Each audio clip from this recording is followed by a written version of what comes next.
Assalamualaikum warahmatullahi wabarakatuh. Halo semuanya, hari ini aku mau sharing tentang cara belajar bahasa Indonesia di Livebook Academy. Ini adalah buku learning book atau activity book untuk pembelajaran bahasa Indonesia fase D atau yang kita sebut fase schooler tahun 1. Fase schooler ini sesuai dengan jenjang SMP dan tahun 1 ini kelas 7. Buku yang kita pakai untuk tahun 1 adalah Berani Tidak Disukai. Kenapa menggunakan buku ini? Karena pembelajaran bahasa Indonesia sudah kita percaya sejak dulu. Pelajaran bahasa Indonesia, pelajaran literasi itu sangat berhubungan erat dengan yang namanya self-development atau pembelajaran karakter dan budi pekerti. Dari sejak anak-anak TK, terus playgroup, SD itu menggunakan buku-buku dongeng yang bermoral supaya anak-anak punya prinsip dan bisa meniru perilaku-perilaku baik dari situ. Nah, sampai besar pun mereka juga diterapkan cara yang seperti itu, tapi bukunya lebih sulit dan tingkat kesulitan literasinya juga lebih sulit. Capaian pembelajarannya tetap mengikuti kurikulum Merdeka dengan elemen-elemennya juga seperti menyimak, membaca dan memirsa, berbicara dan mempresentasikan, dan menulis. Ini kita pakai tahapan yang ada di sini untuk standar pembelajarannya. Hanya saja modulnya kita menggunakan buku Berani Tidak Disukai supaya terintegrasi dengan pembelajaran self-development. Anak-anak mengasah intelektual, mengasah emotional intelligence, mengasah spiritual juga yang nantinya akan menjadi prinsip hidup mereka. Pada tahap menyimak, anak-anak akan membuat monolog dan gelar wicara. Jadi mereka akan membuat 2 bentuk teks setelah guru menjelaskan atau memberikan pengkondisian tentang bab 1. Bab 1 di dalam buku Berani Tidak Disukai adalah menyangkal keberadaan trauma. Kemudian tahapan berikutnya adalah membaca dan memirsa. Nah, membaca dan memirsa ini adalah proses yang panjang karena anak-anak akan membaca satu-satu subtopik yang ada di dalam seperti raksasa ketiga yang tak dikenal. Kemudian ada mengapa manusia bisa berubah sampai seluruh subtopiknya dibuatkan teks deskripsi.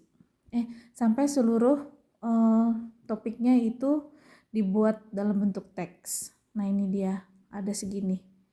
Trauma itu tidak ada, manusia menciptakan amarah, cara untuk hidup tanpa dikendalikan masa lalu, Socrates dan Adler. Apakah kau puas dengan apa adanya dirimu? Ketidakbahagiaan adalah sesuatu yang kau pilih untuk dirimu sendiri. Manusia selalu memilih untuk tidak berubah, hidupmu diputuskan di sini saat ini. Nah, itulah yang akan anak-anak lalui sepanjang tahap membaca dan memirsa itu yang akan ditulis. Jadi sesuai dengan arahan yang ada dari kurikulum Merdeka, anak-anak akan belajar membuat teks deskripsi, teks narasi, kemudian ada puisi, teks eksplanasi, seperti itu. Setiap subtopik yang ada di dalam bab 1 tentang menyangkal keberadaan trauma akan mereka buat dengan berbagai macam teks deskripsi. Kalau ini contohnya untuk yang raksasa ketiga yang tak dikenal, halaman 3-6 menggunakan teks deskripsi. Kemudian ini contoh yang kedua, untuk subbab mengapa manusia bisa berubah menggunakan teks narasi seperti ini. Jadi nanti anak-anak akan mengenal berbagai jenis teks dari subtopik buku itu. Tapi sekalian mereka belajar tentang bahasa Indonesia, mereka akan belajar mindset-mindset dan pikiran-pikiran bagus yang ada di buku tersebut. Jadi sekaligus gitu belajarnya, belajar literasi, belajar bahasa Indonesia, dan mereka juga belajar tentang self-development sekaligus. Lalu pada tahap berbicara dan presentasi, anak-anak akan memilih membuat fiksi multimodal atau non-fiksi multimodal. Nah, mereka bisa memilih salah satu dari sini dan salah satu dari sini. Di sini akan mereka tulis, lalu mereka akan melakukan diskusi dan presentasi. Tahapan terakhir adalah menulis. Menulisnya dalam bentuk prosa. Nah, mereka bisa memilih apakah mau membuat cerita pendek, novel, esai, artikel, biografi, cerita pengalaman, atau surat. Seperti itu. Nah, kemudian setelah bab 1 selesai, guru akan memberikan penilaian guru pembimbingnya atau yang mengajarkan pelajaran bahasa Indonesia tentang semua tahapan itu dari 1 sampai 10, skor kemampuan menyimak anak bagaimana. Terus dari 1 sampai 20, berapa skor untuk kemampuan membaca dan memirsa. Dari 1 sampai 30, berapa skor untuk kemampuan berbicara dan presentasi. Dari 1 sampai 40, berapa skor untuk kemampuan menulis. Terakhir, anak akan melakukan refleksi diri, bagaimana kemampuanku memahami materi, bagian mana yang paling mudah dan bagian mana yang paling sulit, pembelajaran apa yang aku dapatkan dari kegiatan belajar ini dan bagaimana cara aku menerapkan dalam kehidupan sehari-hari. Nah, karena pembelajaran bahasa Indonesianya pembelajaran self-development juga, jadi harus ada bagaimana cara menerapkan prinsip-prinsip baik yang ada dalam buku itu ke dalam kehidupan sehari-hari anak. Itu jadi belajar literasinya dapat, belajar bahasa Indonesianya dapat, dan mereka juga belajar self-development.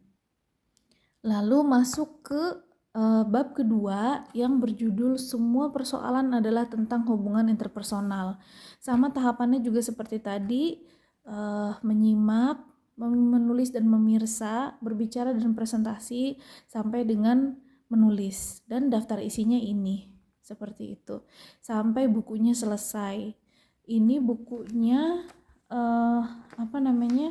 deadline-nya atau proyeknya adalah untuk 1 tahun. Tahun 1 atau pada saat anak lagi kelas 7. Karena nanti di tahun kedua atau pada saat anak naik kelas 8, mereka akan pindah buku lagi. Bukunya berjudul Atomic Habit. Seperti itu. Jadi selalu buku-buku yang kami rekomendasikan adalah buku-buku self-development. Itu sudah buku-buku yang dipilih dan ditentukan untuk self-developmentnya anak-anak, sekalian menjadi pembelajaran literasi dan bahasa Indonesia. Wassalamualaikum warahmatullahi wabarakatuh.